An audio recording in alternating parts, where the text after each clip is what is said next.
Muy buenas tardes, bienvenidos al Museo Roca, Instituto de Investigaciones Históricas. Mi nombre es Carolina Carman, soy la directora del museo y me acompaña Roberto Cáncer en representación del Consejo Consultivo de la Comuna 2. La verdad que estamos muy contentos de presentar hoy a Rosendo Fraga, analista político, historiador prestigioso y también amigo de esta casa, de esta institución. Sabemos que es una semana difícil, convulsionada para nuestra Argentina y especialmente para Rosendo como analista político, que está siendo muy requerido, de modo que le agradecemos especialmente que esté aquí y de verdad que nos parece una ocasión muy buena reflexionar conjuntamente con él en torno a la generación del 80, a la formación de aquellos miembros de esa élite política e intelectual, entre ellos Julio Argentino Roca, sus ideas, sus acciones, nada menos que en torno a la consolidación del Estado Nacional Argentino y a un ideal de nación que hoy particularmente nos interpela y nos invita a reflexionar sobre ese pasado para también poder repensarnos en nuestro presente. Bueno, buenas tardes a todos. No sé si se escucha al fondo. Sí, bueno, agradezco al museo, ¿no es cierto?, en nombre de la directora, ¿no es cierto?, Carolina Carman, que está haciendo una brillante gestión al frente de esta institución, y agradezco realmente a la comuna esta invitación también. Bueno, y lo más importante es el debate más que la charla, ¿no es cierto? Pero bueno, pongo algunos conceptos como introducción de esto, ¿no? Si en 1885, 1890, etc. Ahora, ¿no es cierto? Ahora a Roca o a Pellegrini le preguntaban, usted es la generación del 80, ¿no es cierto? No hubiera entendido qué le preguntaban. Es decir, el concepto de generación del 80 es un concepto ex post facto. No es un concepto que en aquel momento se usaba, tenía vigencia, ¿no es cierto? Se conocía en ese momento. El concepto de la generación del 80 en realidad sí estaba el concepto de la generación del 37. Es decir, ya en ese momento, los 80, los 90 del siglo XIX, estaba el concepto de la generación del 37. Y en mi opinión, y no solamente en mi opinión, algunos historiadores más autorizados que yo, en alguna medida lo de generación del 80 es una construcción que tiene como referencia la generación del 37. Inclusive, ¿no es cierto?, la idea de que la generación del 80 es la que continúa, actualiza, concreta las ideas de la generación del 37. Este concepto de generación del 80 en realidad, yo diría, surge en los años 20 y 30, pero mucho más referido, ¿no es cierto? O es una referencia más intelectual y cultural que política. Yo diría que recién entre los 50 y entrado los 60, en los 60 aparece este concepto, trabajo de Ezequiel Gallo, Alperindomni, ya más en la política, ¿no es cierto?, en el caso de Abelardo Ramos, Carlos Ibargüen, es este el momento en que empieza a hablarse de la generación del 80. Es un concepto, si yo lo quiero ubicar, la generación del 80, por haber un concepto como el sociólogo José Luis de Ima, las generaciones, ¿no es cierto?, cada 15 años no. Es decir, el concepto de cuándo nació no funciona. El concepto es cuándo actuó, ¿no es cierto? El concepto de generación del 80 es un concepto cronológico que dice cuándo actuó. Por eso, entre Avellaneda y Roca hay 6 años de diferencia. Sin embargo, Roca claramente es de la generación del 80 y Avellaneda no es de la generación del 80, aunque son 6 años la diferencia, ¿no es cierto?, en este sentido. Porque Avellaneda es el último de los presidentes históricos o fundacionales. Roca es el primero del ciclo de la generación del 80. Pero si yo voy a tomar una referencia generacional de edad, en realidad con 6 años de diferencia, Roca y Avellaneda debían haber sido de la misma generación. Sin embargo, ahí hay una divisoria, ¿no es cierto?, muy clara. Hay una divisoria o una ideológica de esto. Bueno, en alguna medida yo diría sí y no, como a veces sucede en política. Uno diría, no, acá, a ver, como plantean diversos autores, ¿no es cierto? Y ponen la generación del 37 más como el romanticismo, como nota intelectual, cultural, y una traslación al Río de la Plata del romanticismo europeo de ese momento. Razonamiento válido. La generación del 80 es positivismo. Es el pasaje del romanticismo al positivismo. El romanticismo, ¿no es cierto?, era la idea predominante, la influencia cultural europea en la generación del 37. El positivismo lo es en la generación del 80. Sí, yo creo que, y algunos autores ponen, ¿no es cierto?, Alberti, Sarmiento, Mitre, como hombre de, como derivado de esa generación romántica del 37. Bueno, es una interpretación, quizás discutible, de esta perspectiva. Roca, a partir de 1880, lo que está marcando es el acceso de esa generación con una filosofía más positivista. Alperín Dongue, ¿no es cierto?, gran historiador, dice que ¿cuál es la ideología de la generación del 80? Ya la generación de historiadores de Alperín Dongue usa ese concepto de generación del 80. Esa es la generación de historiadores que empieza a utilizar ese concepto. Bueno, él dice dos características: laicismo y progreso. Laicismo y progreso en alguna medida vinculados uno a otro, como la ideología, ¿no es cierto?, predominante en este sentido. Y la idea del progreso, ¿no es cierto?, en alguna medida se vinculaba con el laicismo, porque se veía, en ese momento veían, ¿no es cierto?, el legado español, el legado hispánico, la cultura católica, no como religión, pero sí como cultura, como algo que frenaba el progreso.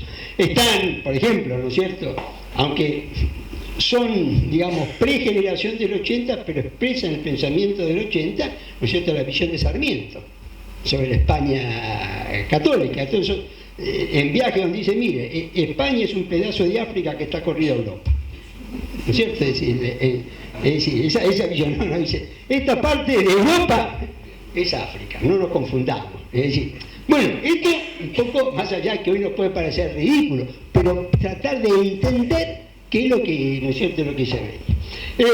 El laicismo, ¿no es cierto?, que lo plantea Alperín Dongue como un factor central de la ideología de la, ¿no es cierto?, de la generación del 80.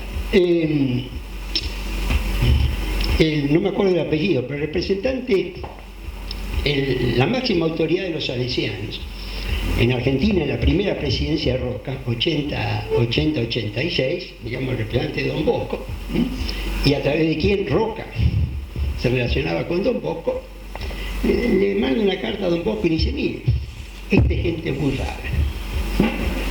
Esta gente muy rara, es gente que es anticlerical, pero después a uno lo llama para bautizar los hijos, para casarse. Dice, era un tipo de anticlericalismo que en la realidad del clericalismo europeo del momento, que era combativo, ¿no es cierto?, que querían extinguir la Iglesia, no solamente un concepto político de separación de Iglesia y Estado, sino que eran claramente antirreligión. Y yo dije, mire, esto es medio extraño para una visión europea, ¿no? Quieren separar Iglesia y Estado, son anticlericales, pero después, en su vida personal mantienen todos los ritos, ¿no es cierto?, del catolicismo, y lo expresan. Y esto me parece que es un ejemplo, ¿no es cierto?, concreto.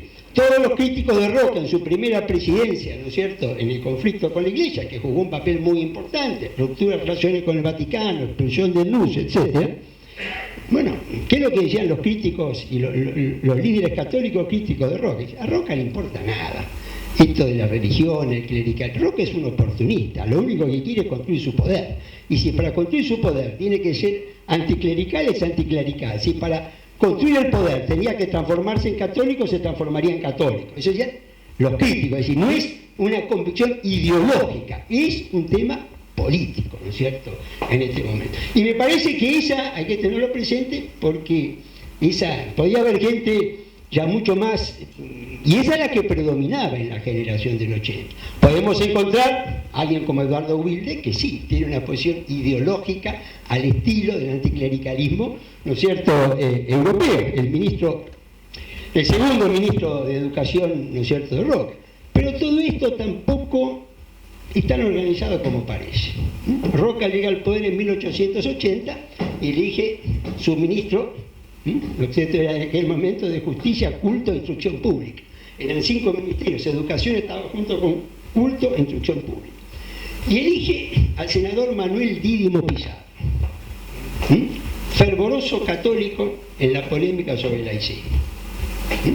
Es decir, Pizarro, o sea, Roca, de entrada, elige un católico militante como ministro de Justicia, Culto e Instrucción Pública, que se va al gabinete cuando empieza el conflicto, ¿no es cierto?, el conflicto con la Iglesia, y entonces ahí entra Wilde. Entonces tenía, bueno, esta es la ideología, este era el plan, bueno, pero el primer ministro llamémosle de Educación, que nombra Roca, es un católico militante. ¿Esto qué quiere decir? Que mucho de esto tenía también de coyuntura y estrategia política, ¿no es cierto? Wilde no es la elección inicial de Roca, es decir, posiblemente Roca inicialmente tenía la misma posición de Sarmiento en esto, es decir, el anticlericalismo de Sarmiento. ¿No es cierto? Sarmiento en el año 1856 escribe el Catecismo, está firmado por él el libro, el Catecismo para enseñar religión en las escuelas de la provincia de Buenos Aires. Y escribe su puño, letra del catecismo, todo el catecismo completo, las preguntas, las respuestas, etcétera, etcétera. Bueno, esto que muestra que el tema, y Sarmiento en su presidencia no se plantea la educación laica, ni lo intenta desde ese sentido. Entonces, bueno, todo esto tenía mucho que ver con la política. Todo este tema, ¿no es cierto?, del laicismo progreso también se refería a una determinada visión del mundo, y la visión del mundo era la visión de Europa en aquel momento. Es decir, la visión del mundo era la visión de Europa, y bueno, toda esta filosofía positivista lo que reivindicaba era el papel de Inglaterra, el papel de la Europa del Norte, el papel de la Alemania que venía a derrotar a los franceses en la guerra franco-prusiana, que era una potencia industrial. Y la Europa de la cual querían tomar distancia era la Europa católica, España, Italia, Portugal, que en términos de progreso claramente estaba muy por debajo de ellos. Y la Francia católica derrotada por Prusia, ¿no es cierto?, en este momento. Es decir, esta era, ¿no es cierto?, la visión del mundo. Dice, bueno, eso no quiere decir que negara la influencia cultural francesa, sí que esa idea de progreso y positivismo iba mucho más con el modelo anglosajón de organización y cultura política. Puesto, ¿no es cierto?, en este contexto, diría, bueno, esto era homogéneo dentro de una idea positivista, ¿no es cierto?, pero no era tan homogéneo si uno va a los personajes, las situaciones, las personas. A mí siempre me gusta citar 1880, una carta de Vicente Fidel López, gran figura pública, gran abogado, historiador, economista. Y bueno, en 1880 él escribe un informe, una carta que era un informe a la Baring Brothers, porque él era representante en ese momento de la Baring Brothers, nuestro principal acreedor en la Argentina. Y entonces Vicente Fidel López le dice, mire, esto de la candidatura de General Roca no va a funcionar. Es un hombre que no tiene ninguna preparación, ninguna experiencia política, no tiene lecturas y además lo único que sabe es matar indios. Bueno, no, ese era un hombre muy capaz. 10 años después comparten el gabinete de Pellegrini en la crisis del 90.